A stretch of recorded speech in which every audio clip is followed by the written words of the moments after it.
Hey, this is Joe Hill from DoneRight Management. We are upstairs in the loft area at the Red Elk Lodge. Do a quick video tutorial. It's fairly simple, straightforward.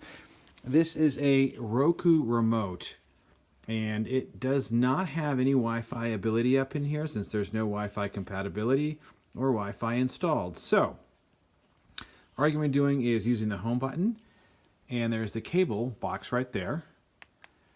And so once you actually select the cable, you have Dish Network accessible and available to you. Now you do need to have this main box on, so for the rest of the house, in order for it to function, it needs to work.